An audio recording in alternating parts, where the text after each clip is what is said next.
આપનું સ્વાગત છે। હું છું પંકજ શર્મા। શરૂઆત મહત્વપૂર્ણ ખબરથી। અમદાવાદમાં ફરીથી ધોધમાર વરસાદ શરૂ થઈ ચૂક્યો છે। શેલા વિસ્તારમાં ફરી ધોધમાર વરસાદ શરૂ થયો હોવાના અહેવાલ। પ્રહલાદનગર અને એસજી હાઈવે આનંદનગર સહિતના વિસ્તારોમાં ધોધમાર વરસાદ શરૂ થઈ ગયો છે। તો એક તરફ અમદાવાદમાં હજુ ઘણા વિસ્તારો છે બોપલઘુમા અને શેલાના જ્યાં પાણી હજુ ઓસર્યા નથી અને હવે આજે ધોધમાર વરસાદ શરૂ થયો છે। આમ તો ભારે વરસાદની આજે આગાહી છે। દિવસભર ગુજરાતભરમાં અનેક વિસ્તારોમાં ભારે વરસાદની સંભાવના છે। ત્યારે અમદાવાદમાં ભારે વરસાદ શરૂ થઈ ચૂક્યો છે। અમદાવાદમાં પ્રહલાદનગર એસજી હાઈવે અને શેલા વિસ્તારમાં ધોધમાર વરસાદ શરૂ થઈ ગયો છે।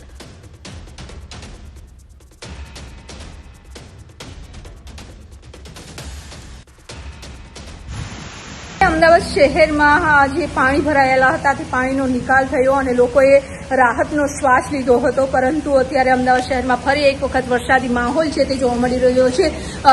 વરસાદી જે ઝાપટા છે તેનાથી પણ મુશ્કેલી વધી શકે છે, કારણ કે જે રીતે પાણી ભરાઈ ગયા હતા અને પાણીનો નિકાલ થતાં લોકોએ રાહતનો શ્વાસ લીધો છે। પરંતુ ફરી એક વખત અમદાવાદ શહેરમાં જે વરસાદની આગાહી છે સામાન્યથી મધ્યમ, અને અત્યારે અમદાવાદ શહેરમાં પણ અલગ અલગ વિસ્તારમાં છે એ વરસાદ વરસી રહ્યો છે। ભારે વરસાદી ઝાપટા આવી રહ્યા છે અને તેના કારણે ફરી એક વખત એવું લાગી રહ્યું છે કે મુશ્કેલી વધી શકે છે। વાત હવે અમરેલીની। અમરેલીમાં લાઠી નજીકથી પસાર થતી 10 કિલોમીટર લાંબી જમકુડી નદીના અદ્ભુત આકાશી દ્રશ્યો સામે આવ્યા છે। સારા વરસાદને કારણે બંને કાંઠે છલોછલ ભરેલી જમકુડી નદી તમે જોઈ શકો છો। ડ્રોન કેમેરાથી લેવાયેલા નદીના અદ્ભુત અને નયનરમ્ય આકાશી દ્રશ્યો સામે આવ્યા। સરકાર દ્વારા કરવામાં આવેલ જળ સંચય અને નદી ઊંડી કરવાની કામગીરીના આ મીઠા ફળ છે। કેરાળા, મતીરાળા, અલી ઉદયપુર અને કૃષ્ણગઢ સહિતના 5 જેટલા આસપાસના ગામોને સીધો ફાયદો થશે। નદીમાં પાણી આવતા જ આ પંથકના ભૂગર્ભ જળસ્તર નોંધપાત્ર રીતે ઊંચા આવશે। ખેડૂતો અને સ્થાનિકોમાં ખુશીની લહેર છે।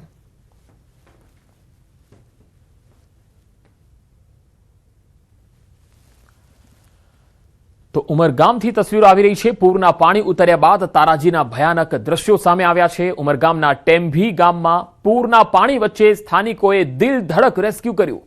ગામના 3 યુવાનો રિયલ હીરો બન્યા। ધસમસતા પ્રવાહમાંથી ધનસ્વીનો બચાવ કર્યો। ટેમ્ભી માછીવાડના ગોપાલ, યોગેશ અને વિનોદ માછીએ જીવના જોખમે એક બાળકીને બચાવી હતી। સરકારી મદદ ન પહોંચી શકતા સ્થાનિક યુવાનોએ પોતે જ મોરચો સંભાળ્યો। વારોલી નદીએ ધારણ કર્યું હતું રૌદ્ર સ્વરૂપ। ધસમસતા પૂરના પાણી ગામમાં ફરી વળતા લોકજીવન અસ્તવ્યસ્ત બની ગયું હતું।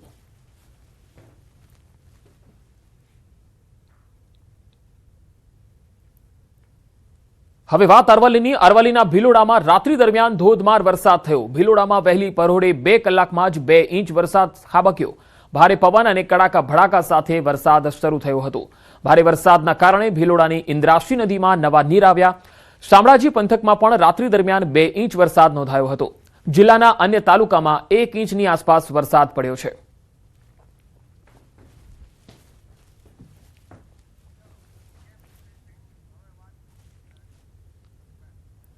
હવે વાત કરીએ પૂરની પીડાની।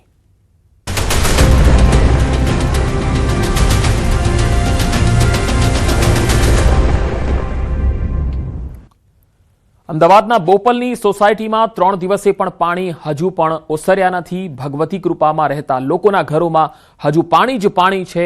3 દિવસ બાદ પણ ઘરમાં પાણી યથાવત છે। ઘર વખરીને ભારે નુકસાન થયું છે। લોકો ઘરની બહાર ન નીકળી શકે તેવી સ્થિતિ છે। મેયરને રજૂઆત બાદ તાત્કાલિક પીવાનું પાણી પહોંચાડવામાં આવ્યું। બોપલ ગામમાં પાણી મોકલવામાં આવ્યું છે। મેયર દ્વારા અસરગ્રસ્તો સુધી મદદ પણ પહોંચાડવામાં આવી છે। તો બોપલ ગામમાં પીવાનું પાણી મોકલવામાં આવ્યું છે। મેયર હિતેશ બારોટ દ્વારા લોકોને જીવન જરૂરી ચીજવસ્તુઓ અને જરૂરી મદદ પણ પહોંચાડવામાં આવી છે, કારણ કે અહીંયા 3 દિવસથી પાણી ઓસર્યા નથી। બોપલ પંચાયતથી જે રામાપીરનું મંદિર છે, ભાથીજી મંદિર છે અને ભગવતી કૃપા અને ત્રિમૂર્તિ ટેનામેન્ટ છે, આ જે તમામ વિસ્તારો છે ત્યાં હજુ પણ પાણી ભરાયેલા છે, જેના પગલે લોકોનું જનજીવન અસ્તવ્યસ્ત થયેલું છે। ત્યારે બોપલ ગામમાં પીવાનું પાણી પહોંચાડવામાં આવી રહ્યું છે। મેયર હિતેશ બારોટ દ્વારા અસરગ્રસ્તો સુધી જરૂરી સહાય અને મદદ પણ પહોંચાડવામાં આવી છે।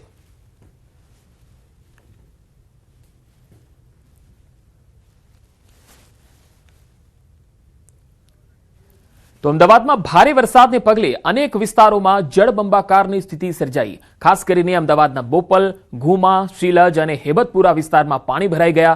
લોકોની સ્થિતિ ખૂબ જ કફોડી બની ગઈ, જેના કારણે તંત્ર દોડતું થયું. ઉચ્ચ અધિકારીઓ અને પદાધિકારીઓની મુલાકાત બાદ તાત્કાલિક કેનાલ બનાવવાનો નિર્ણય કરાયો અને પાણીના નિકાલની કામગીરી કરાઈ. એએમસી સિટી ઇજનેર ઋષિ પંડ્યાએ ન્યૂઝ 18 ગુજરાતી સાથેની વાતચીતમાં જણાવ્યું કે તંત્રની 12 ટીમો આ વિસ્તારમાં કાર્યરત છે. પાણીના ઝડપી નિકાલ માટે રાત્રિ દરમિયાન 4 જેસીબી મશીનોથી 350 મીટર લાંબી ઓપન નિક તૈયાર કરાઈ છે. મુખ્ય રોડના બાજુના ભાગો ઓપન કરીને પાણીના વહેણને બદલી દેવાયું છે અને પાણી હાલ તળાવમાં નાખવામાં આવી રહ્યું છે. આ ઓપન નિક તૈયાર થતાં જ કલાકોમાં 4-4 ફૂટ પાણી ઉતરી ગયા છે. ગુમાની ઇસ્કોન ગ્રીન સહિત અનેક સોસાયટીઓમાં પાણી ઓસરી ગયા છે. પાણીના નિકાલ માટે વરુણ પંપ પણ મૂકવામાં આવેલા છે. હાલ માત્ર નીચાણવાળા વિસ્તારોમાં જ પાણી રહી ગયા છે, જેનો સાંજ સુધીમાં નિકાલ થઈ જશે. આ વ્યવસ્થાથી ઘુમા બોપલવાસીઓને કાયમી મુશ્કેલીમાંથી છુટકારો મળશે. શીલજ અને હેબતપુરામાં પણ આ જ પ્રમાણે કામગીરી કરવામાં આવી. આગામી સમયમાં પણ લોકોને પાણી ભરાવાની સમસ્યાથી મુક્તિ મળશે તેવો દાવો થઈ રહ્યો છે. અમદાવાદ શહેરના બોપલ અને ગુમા વિસ્તારમાં સૌથી વધુ વરસાદ છે તે બે દાયકા બાદ અહીં પડ્યો છે. ત્યારે મહાનગરપાલિકા દ્વારા એક ઓપન નીક છે તે કરાઈ છે, કારણ કે બોપલ અને ગુમા વિસ્તારની અનેક સોસાયટીઓ પાણીમાં ગરકાવ હતી તેને દૂર કરવા માટે મહાનગરપાલિકા દ્વારા હું આપણે જે દ્રશ્યો બતાવી રહ્યો છું કે જે રીતે રાતોરાત આખી ઓપન નીક તૈયાર કરી જેથી પાણીનું વહેણ છે તે ગુમા તળાવ તરફ જતું રહે, જેના કારણે જે લોકો છે તે પરેશાન ન થાય. જોઈ શકાય દ્રશ્યોની અંદર કે આખી તાબડતોબ રાતોરાત આખી જે મશીનરી કામે લગાડી, અલગ અલગ જેસીબી કામે લગાડીને આખી ઓપન નીક તૈયાર કરાઈ. ત્યારબાદ આ પ્રકારના જે લાઈનો છે તે પણ મૂકી દેવામાં આવી છે. ખાસ કરીને જે રીતે બોપલ ગુમામાં હજુ પણ વરસાદી પાણી ભરાવાના જે પ્રશ્નો ઉભા થઈ રહ્યા છે, ત્યારે વાત કરવાનો પ્રયાસ કરશું સિટી એન્જિનિયર સાથે જ. ખાસ કરીને સર જે વાત કરીએ કે આ જે આખી ઓપન નીક તૈયાર કરવામાં આવી છે, આ શું આખી ઓપન નીક તૈયાર કરવામાં આવી છે અને તેના કારણે કેટલી સોસાયટીનો ફાયદો થયો છે? જી, આમાં બોપલનો અને ગુમાનો પાર્ટ આનું એક નૈસર્ગિક અથવા કુદરતી વહેણ હતું બોપલ તળાવમાં. બોપલ તળાવ ભરાઈ ગયા પછી આનો નિકાલ આગળનો થતો નહોતો. ગુમા તળાવ આશરે 540 મીટર દૂર છે. એ સંજોગોમાં રાતોરાત માનનીય મુખ્યમંત્રીશ્રી અને મેયરશ્રી અને મ્યુનિસિપલ કમિશનરશ્રી આવ્યા ત્યાર પછી આ રાતોરાત નિર્ણય લેવામાં આવેલો હતો કે ગુમા તળાવમાં હજી જગ્યા છે તો પહેલામાં પહેલાં અહીંયાથી પાણી ડાયવર્ટ કરવા માટેનું વિચારવામાં આવે. એ સંજોગોમાં 540 મીટર જેટલી રાતોરાત અમે ઓપન નીક કરેલી છે. એઝ એ સિટી એન્જિનિયર તરીકે તમે ઇન્શ્યોર કરો છો કે હવે બોપલ અને ગુમા વિસ્તારોમાં જે એક બે સોસાયટીઓ બાકી છે તેના પાણીના ક્યાં સુધીમાં નિકાલ થશે અને એવરેજ અમદાવાદ સિટીની હાલની સ્થિતિ શું છે? અમદાવાદમાં એસ જ સર હવે પાણી છે નહીં એટલું. બોપલ વિસ્તારમાં જે પાણી છે આજ રાત સુધીમાં પૂરેપૂરો નિકાલ થઈ જશે. કેટલી ટીમો બોપલ અને ગુમા વિસ્તારમાં મૂકી છે? કારણ કે જે રામદેવ પીરના મંદિરની પાછળનો જે ભાગ છે, અનેક ઠાકોરવાસ છે, જે અનેક જે ગ્રાઉન્ડ નીચેના જે વિસ્તારો છે તેની અંદર પાણી ભરાયા છે, એ ક્યારે નિકાલ થશે? શું વ્યવસ્થાના ભાગરૂપે તર કરવામાં આવી રહી છે? અત્યારે અમારી ટોટલ 12 ટીમ્સ અહીંયા કાર્યરત છે. વરુણ પંપ્સ ટોટલ 4 મૂકેલા છે, જેની અંદર ફક્ત આ 2 સોસાયટી અને વિસ્તાર એવા રહેલા છે કે જે લગભગ રોડથી સરેરાશ 6.5 ફૂટ જેટલા ડાઉન છે.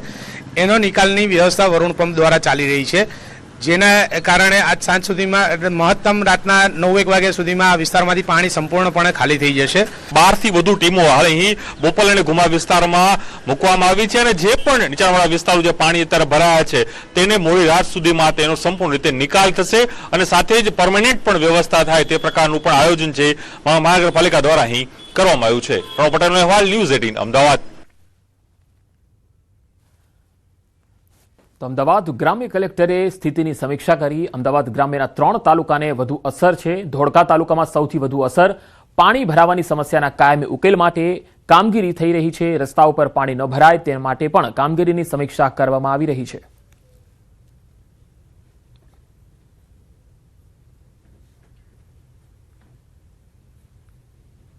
ગ્રામ્ય વિસ્તારમાં સૌથી વધારે વરસાદ આપણે 3 તાલુકામાં થઈ છે. ધોળકા છે, બાવલા છે અને વિરમગામ વિસ્તાર છે. સૌથી મોટી અફેક્ટેડ આ 3 તાલુકા હતી આપણી પાસે. આમાંથી પણ અગર રેન્ક કરીએ તો સૌથી મોટી અફેક્ટેડ ધોળકા તાલુકા હતી. ધોળકા તાલુકામાંથી આશરે 1200 થી 1300 લોકોનું રેસ્ક્યુ કરવામાં આવ્યું છે. સાણંદ તાલુકામાં પણ આશરે 800 થી 900 લોકોનું રેસ્ક્યુ કરવામાં આવ્યું હતું અને વિરમગામમાં પણ એટલા જ લોકોનું રેસ્ક્યુ કરવામાં આવ્યું હતું. બે હાઈવે આપણે બંધ કર્યા પડ્યા હતા. આમાંથી જો સૌથી ઇમ્પોર્ટન્ટ છે આ જે હાઈવે ઉપર અત્યારે આપણે છે અમદાવાદ રાજકોટ હાઈવે એ બંધ કર્યો હતો અને એવી જ રીતે વિરમગામ હાઈવે પણ બંધ કર્યો હતો. વિરમગામ હાઈવે અત્યારે શરૂ થઈ ગયો છે. આ હાઈવે ઉપર જો પાણી ભરાવાની સમસ્યા છે એના માટે આપણે એક તો જો બાવલા ઇન્ડસ્ટ્રીયલ વિસ્તાર છે બાવલા નગરપાલિકાની મુલાકાત લીધી છે અત્યારે. આમાંથી ગયા વર્ષે એક જીયુડીસીની ટીમની સારી પ્લાનિંગ થઈ હતી. એના લીધે અત્યારે આ વખતે બાવલામાં પ્રોબ્લેમ 30-40% ઓછી થઈ છે.